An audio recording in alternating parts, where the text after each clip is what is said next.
be reflections of the daughter. None of them will ever dance.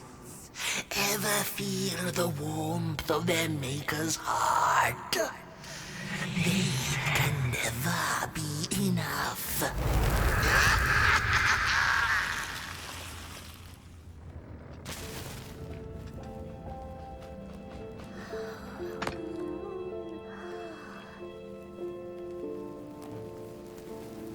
After years of searching for her son, the weaver was convinced she had lost him to the dark.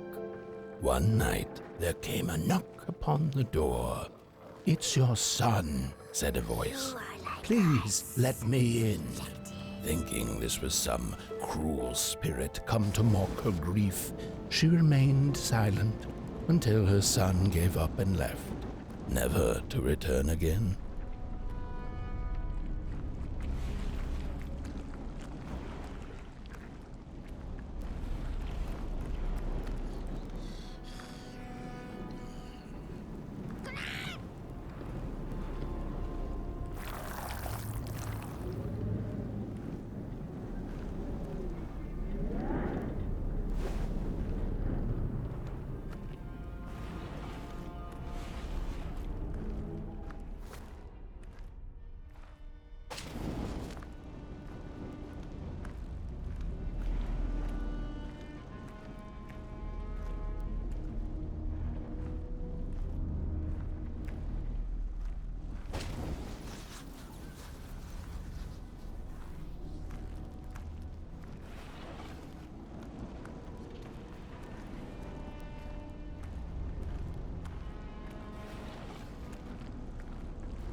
Most of my life, I've been afraid of the dark.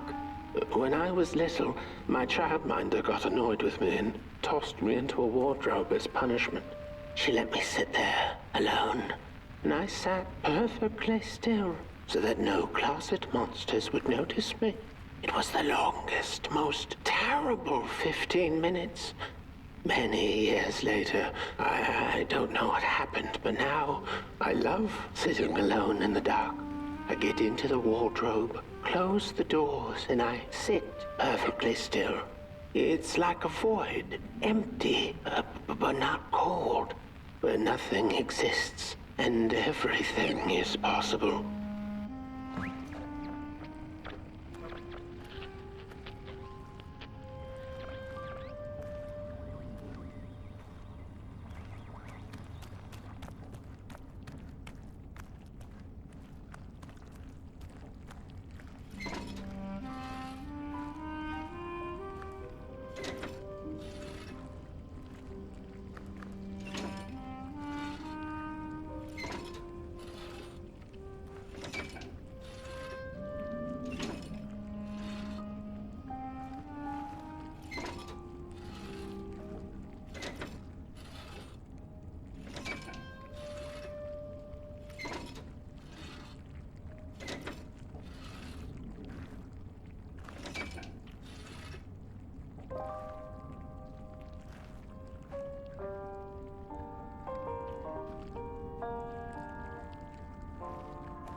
The father hoped the daughter would fill his heart with fire, failing to see that she needed a fire of her own.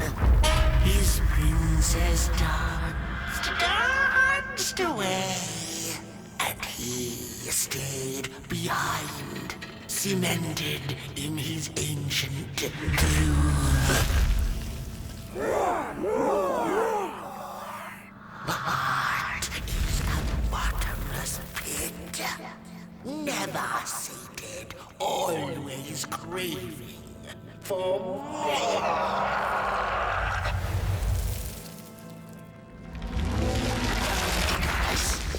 Enough. Keep on walking the midnight walking. Don't run. All the way to your infernal doom.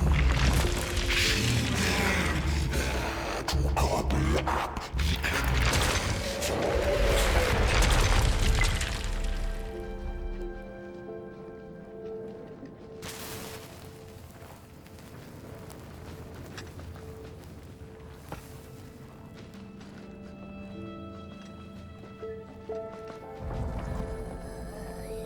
Did he make you too?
was one star out that night, and it glowed a cold red.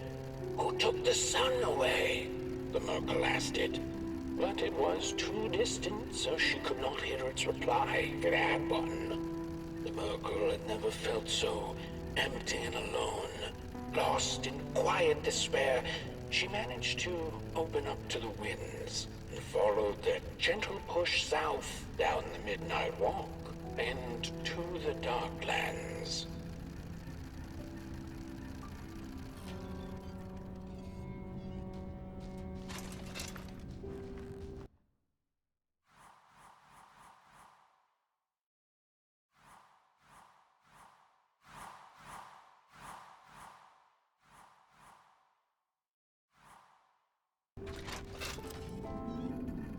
After a long while of following oversized snail-like tracks in the mud, trudging deeper and deeper into the mushroom-ridden swamps, the Merkel heard a harrowing howl.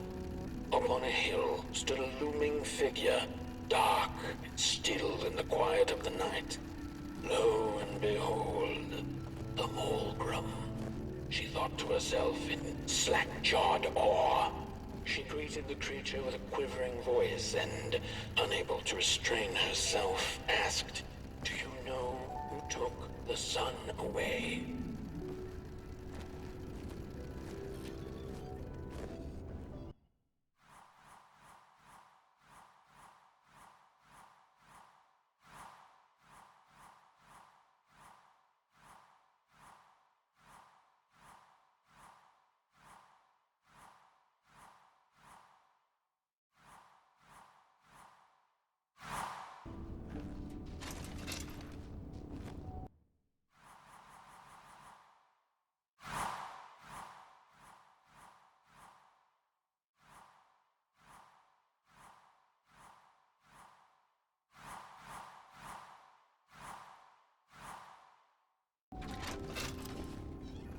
Talking to monsters had never been any Merkel's forte, but this meeting proved spectacularly disastrous.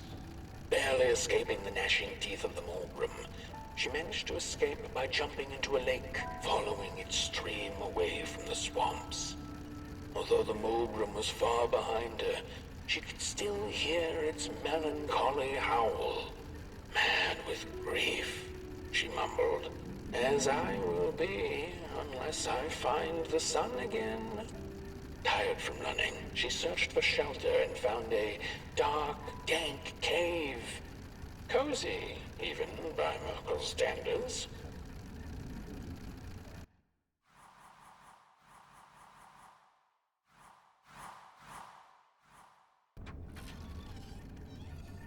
The wind blew cold in the cave, its whispers strange.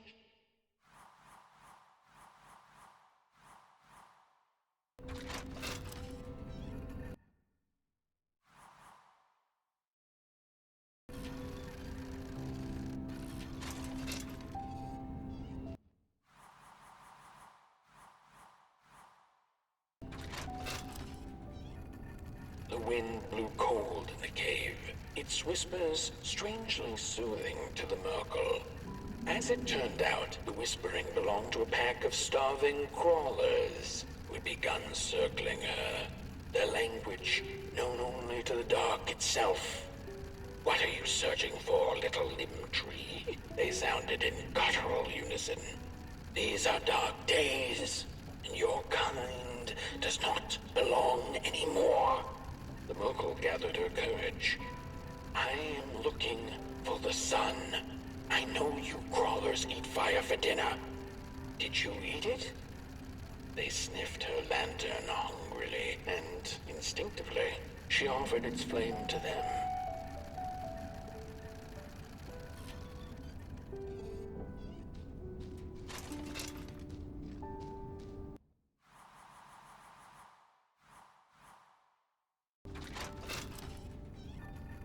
The crawlers cackled like mad chickens.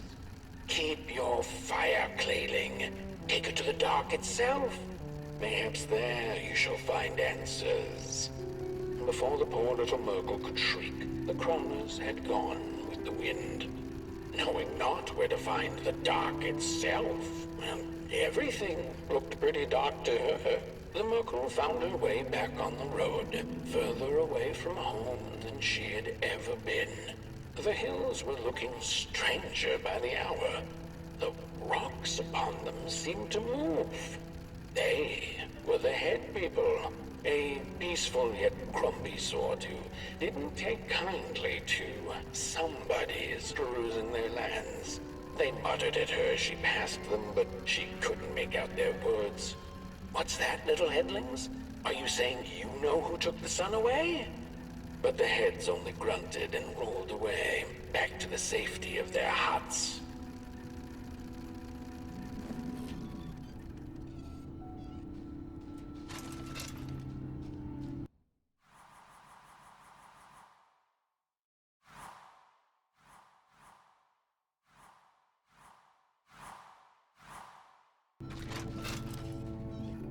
The road went on, and the shadows grew all around her. Was this the dark itself? Not sure whether she was alone, she asked out loud, "Does anyone out here know who took the sun away?" By the side of the road lay 3 peculiar faceless and person-sized dolls wrapped in muddy bandages. A stone's throw away lay some strange masks. The Mogul followed her instincts and put the masks back on. And the dolls did come to life. They began to dance a haunting dance around her, and before she knew it, she was dancing too. When it was all over, their masks fell off and they went back to lifelessness. The Mogul silently thanked the dolls for the dance and went on her way, deeper into absolute darkness.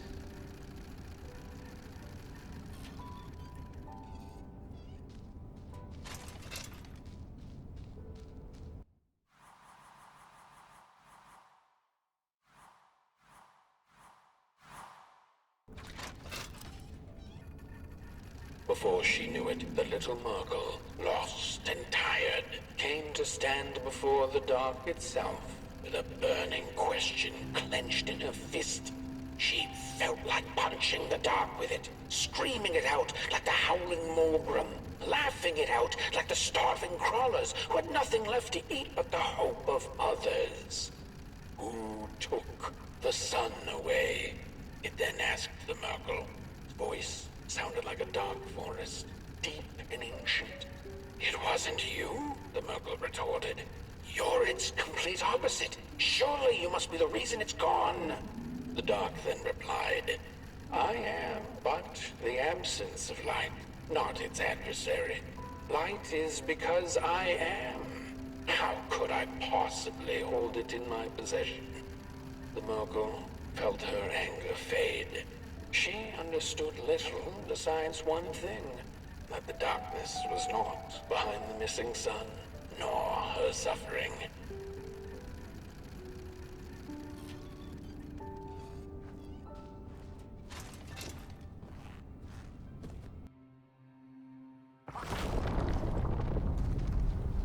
The Wanderer asked the craftsman, "How do you make such perfect sculptures?" To which he replied, "Oh, there's nothing to it really. I go into the dark woods. I find the sculpture already waiting inside a tree. And then it's just a matter of carving it out."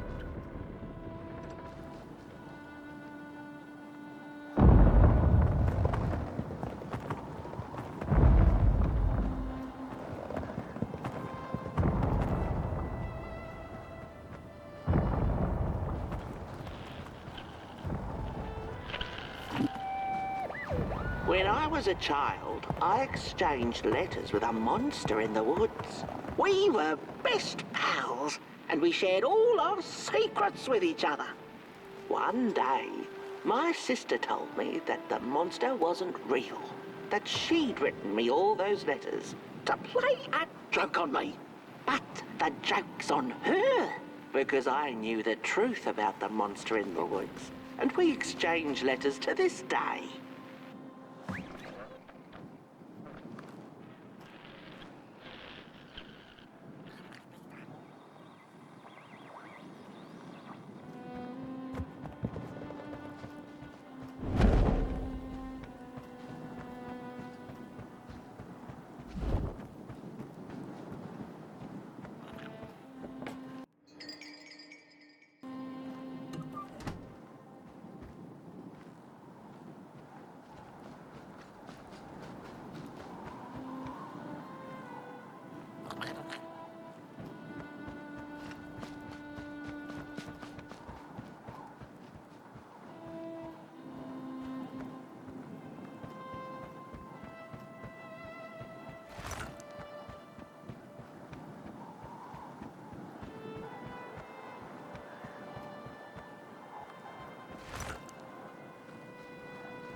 Hark!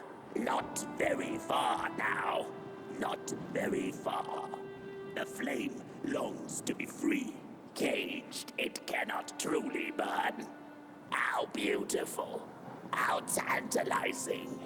It is simply the way of fire. It is what it is. It is what it is. You must release it at the summit. The soothsayers have spoken.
When the nameless maker lost his creation to the dark, he went back to the great drawing board.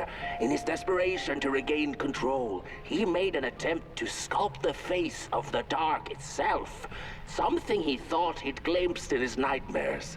But the face wormed itself out of his mind's eye, and instead his twisted sculptures came alive, grinning and many-legged. Thus, the grinners escaped and seeped into this world as a reminder to the Maker that there's always something to smile about, even when things don't go the way you hoped.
Whoa there! You look like you're about to move a mountain. That's what I get for trying to get in the way of a flame and its destination. Let him walk his walk. Ain't nothing gonna stop him now, looks like. Fairly well now, Bud One. You're going to Moon Mountain, and that walk is for you alone. You have a tough decision ahead of you to make, just like the ones who came before. But they're all long gone. In the end, all there's left to follow is your own heart.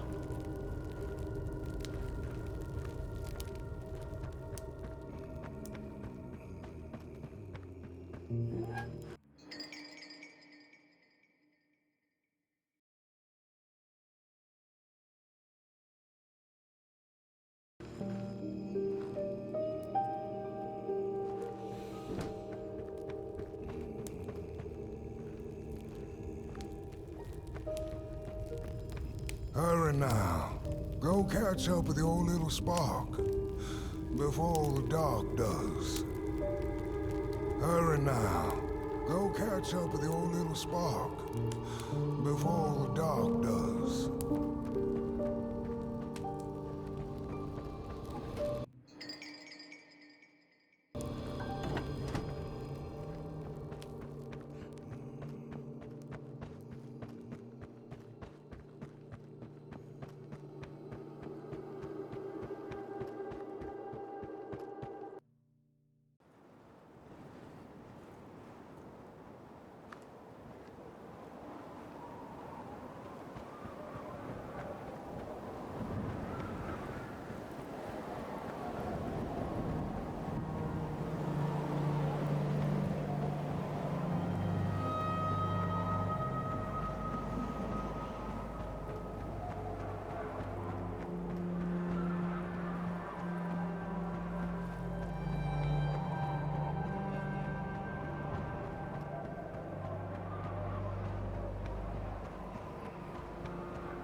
When I was a child, I exchanged letters with a monster in the woods. We were best pals, and we shared all our secrets with each other. One day, my sister told me that the monster wasn't real, that she'd written me all those letters to play a joke on me. But the joke's on her, because I knew the truth about the monster in the woods, and we exchange letters to this day. Oi!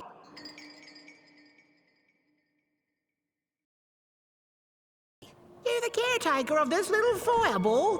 What were you thinking, letting him run off?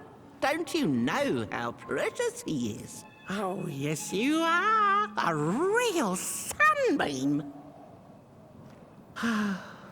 Who took the sun away? We Merkles used to ask until it finally ceased to matter. Night skies like these, trouble seems so far away, doesn't it? I mean, isn't this just exactly my point? I used to be afraid of the dark, so much so that I became obsessed with these huge electric lamps left behind by the craftsmen of old. Couldn't pry myself away from them. I'd sleep outdoors and under their blinding radiance. One day, I woke up to the noise of quivering planks and nails. And would you believe it was my own house leaving me? It had gotten so restless it grew a pair of legs, took a name, and went on a hike. Housey was its name, bless its soul. Houses have no imagination. But I bet it had a grander adventure than I could ever imagine.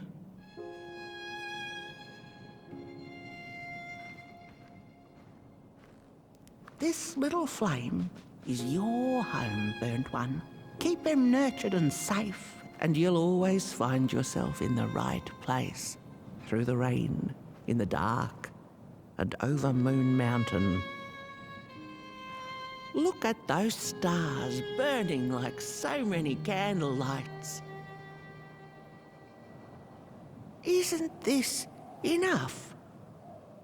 Light like yours is hard to come by these nights. Some long for it so hard, they go looking for it in the wrong places. Funny thing about the walk, it takes you places, tells tales, but it won't utter a word about itself. Who took the sun away? Look at those stars burning like so many candle lights.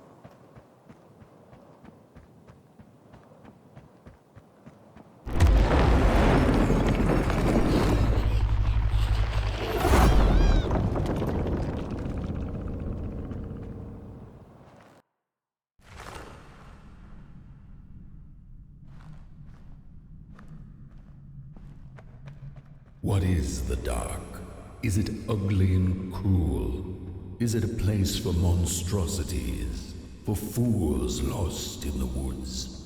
A terrible void where all your nightmares come true.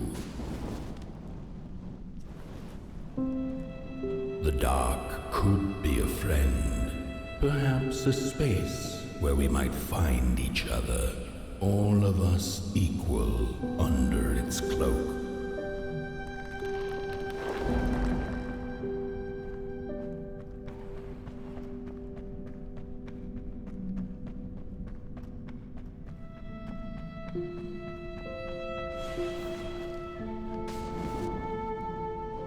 The dark could be an embrace and the release of the old, like taking off a tight shoe, laying bare one's feet, and taking a first step onto a new adventure.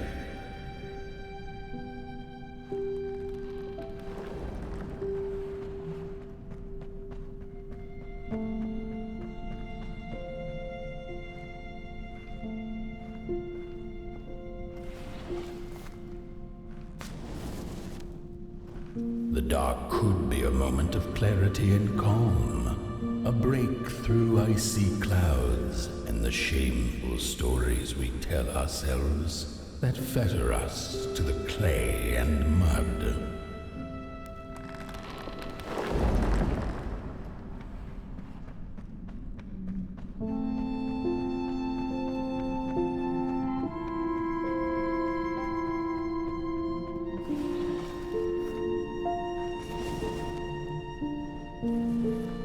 The dark could be the space and time that we need to recover from the death of a dream and the quiet promise of new beginnings waiting on the other side of grief.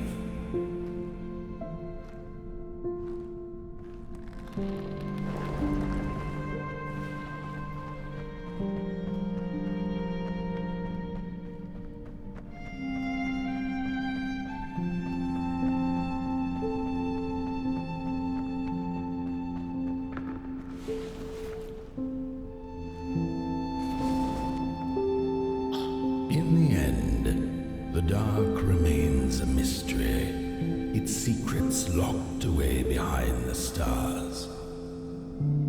But one can rest assured that it is always there, watching, patiently waiting for us to enter it, with fire in our hearts and with eyes wide open.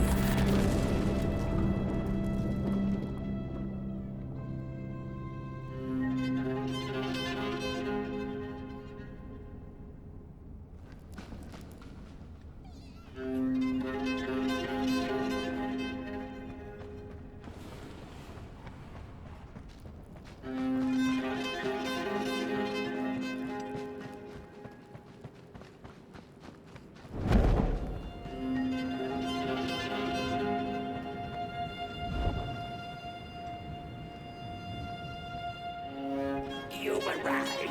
Hark, your fire is dying, but the last embers will light the final fireplace and send your potboy home. Can you do what you must?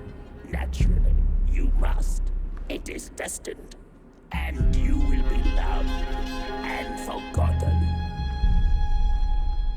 The soothsayers have spoken the last words. It has been an honor to watch your journey to the work table's edge. Now go and burn. Burn.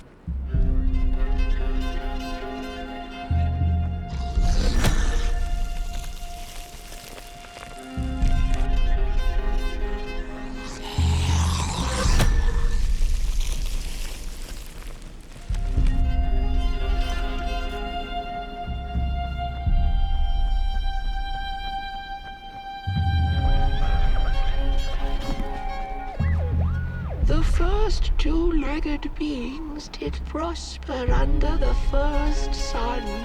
But it didn't matter how much they bathed in its light. They craved more. They sought to cage the sun, harness its power, and make it theirs. But the makers in their foresight had put the sun far, far away. So far that no creature could reach it.